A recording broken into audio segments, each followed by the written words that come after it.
What's up, everybody? Welcome back to Game Week FC. My name's Travis. What you're looking at right now is my team from this past weekend. 78 points is above average, thank God. We had a pretty solid week. Finally, some good clean sheets here. Guardiola 8 points. Chelsea, Liverpool, all the big sides getting clean sheets except for Arsenal. So that was big for me because I did not have any Arsenal defenders in here. Semenyo's back. Bruno Fernandes once again getting big points. Just an incredible game, that one, 4-4 against Bournemouth. Had a beautiful free kick. Captain Holland continues to deliver for me. And yeah, I had a pretty solid week. Let's look at the highest point total. Tob back, 149 points. Triple captained Saka. I can't believe they gave him those 2 assists. I mean, that was very some of those were, one of those was debatable. Gusto, he was one of my differentials last week. He had a massive game. That's a very good team. Yeah, all those guys, minimum 7 points. Bench, okay. Not too bad. I actually want to show you guys my team I've made some changes for this coming week. I brought in a bunch of new guys. I brought in Timber. I brought in Wiefer. I think that's how you say his name. For Brighton. I like that matchup against Sunderland, and I brought in the in-form Harry Wilson and Thiago. I'm thinking about doing my bench boost for this week because I need to get rid of my chips as soon as possible because the halfway deadline is, I think it's December 20th, December 23rd maybe. So I think I'm going to do my bench boost here and then maybe my triple captain next week because I just like my bench potential for this weekend. I don't know what, I mean, there are some good triple captain options here. Semenyo, Thiago, Holland. Really tempted by that, but I think bench boost might be the way to go because I think Krupi Jr. could get a goal against Burnley because he scored last game. So, yeah, I'm not sure what I'm going to do there, but those are my changes that I made. Now, let's look at our differentials. Beautiful. We went off last weekend with differentials. In one of my short videos that I made on YouTube, I showed you guys.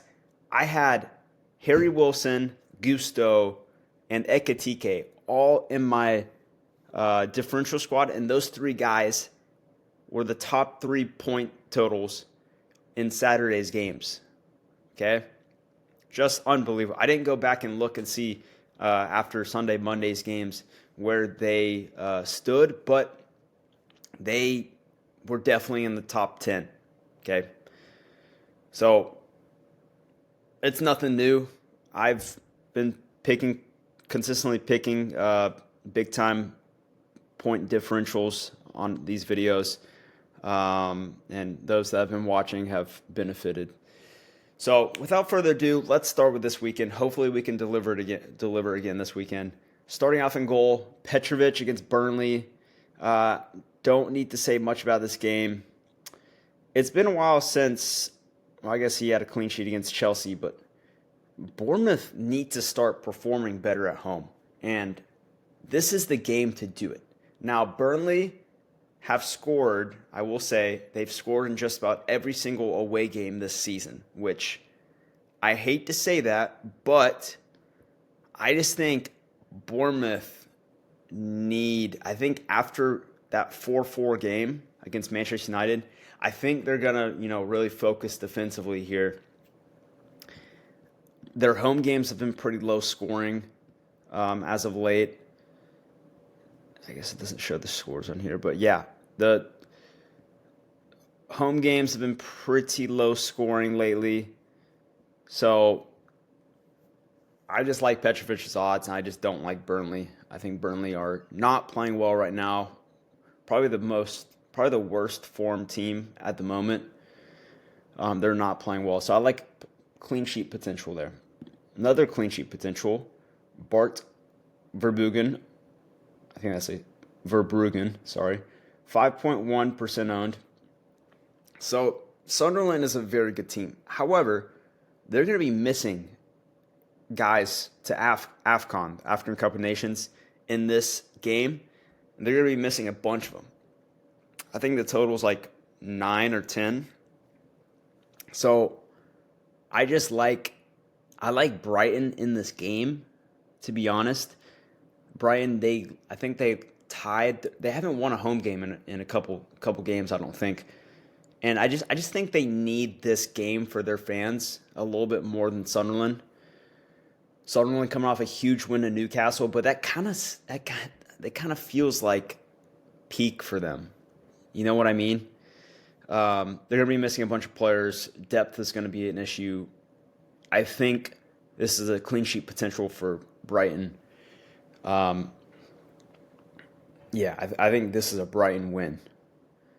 Moving on to Nathan Collins playing at Wolves.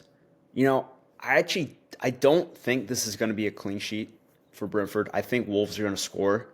Wolves have been playing a lot better lately.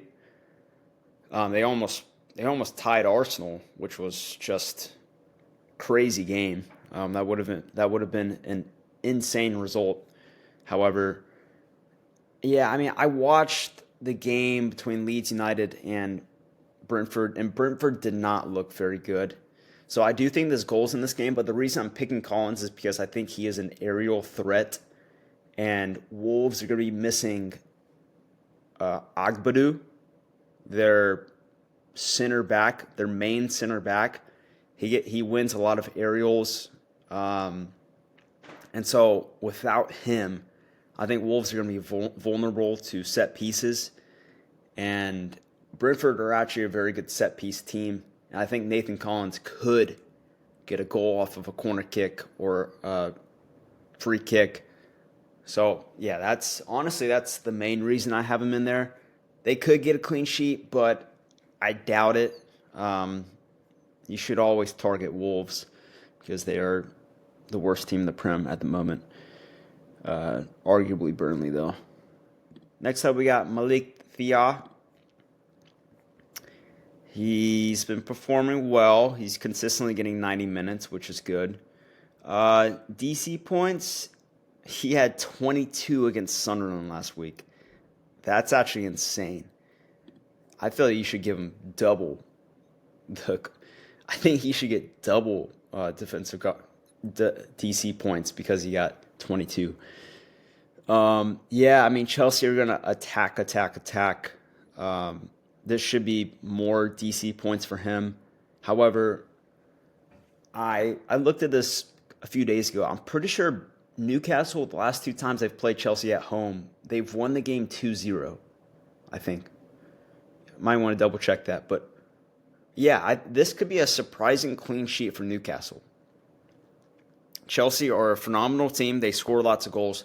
But a desperate Newcastle at home, I could see it happening. I could see Newcastle winning 2-0, 1-0. It could be a 0-0 game. I'd be shocked, but I like him in there for defensive contribution points and maybe a lucky clean sheet. Next up, we got Mateus Nunes playing against West Ham United. Surprisingly, Nunez is playing really well right now. He's got an assist last game, plus a clean sheet before that.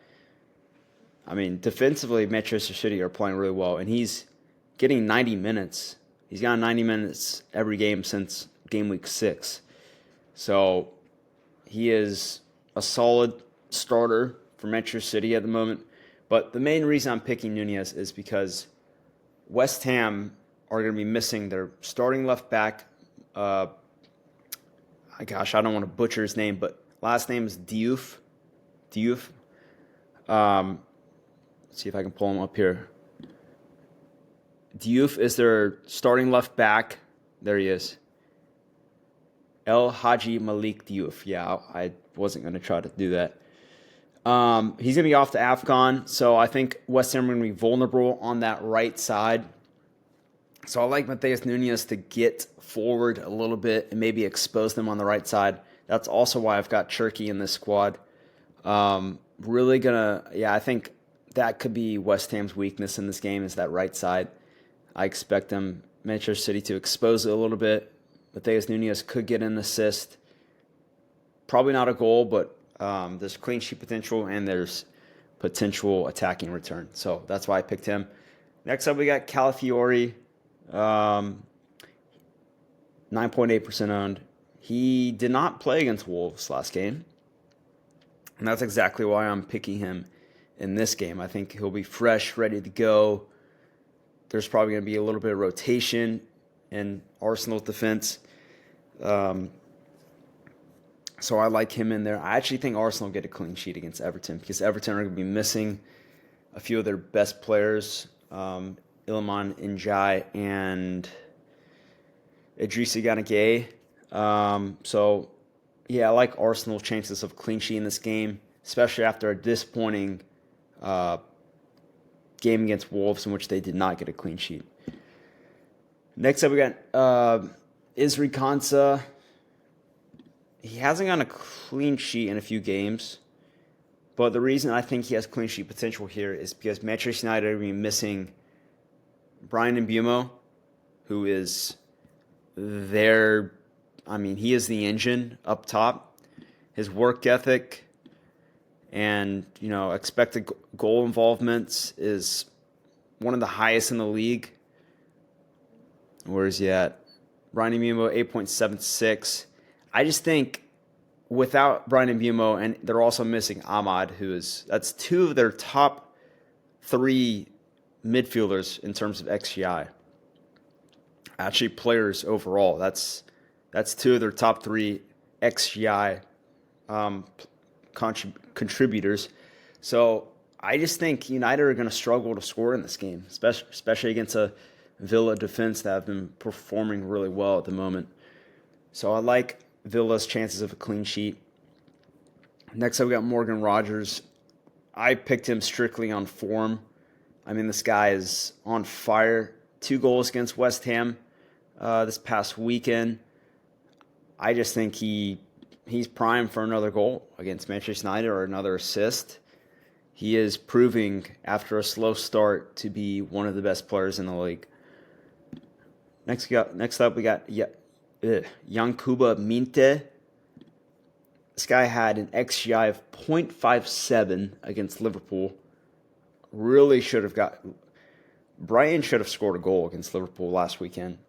Don't know how they didn't, but I expect those XG numbers to actually play into factor in this game. I think Brighton scored a couple goals in this game, and I think Minte is the root of goal involvements for Brighton. Next up, we got Mikhail Damsgaard at 0.6% owned. Playing at Wolves, obviously that's a big plus.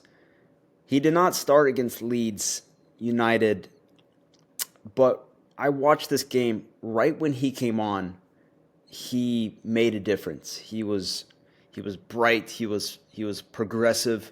He was playing forward passes and getting Brentford into dangerous spots on the field. And with Dango Otara going to African Cup of Nations, Damsgaard's going to be thrust into the side. He's probably going to be taking corner kicks for Brentford, and I just think he is a differential for this weekend because he's going to be forced into action, and he's probably going to be the main playmaker for Brentford against Wolves. Best case scenario, he takes a corner kick, Nathan Collins heads one in for a goal. We get points all around, but yeah, I was really impressed with him against Leeds United. He's going to start this game, and I would expect him to get attacking returns. Another guy that I thought looked really good this past weekend was Justin Kluivert.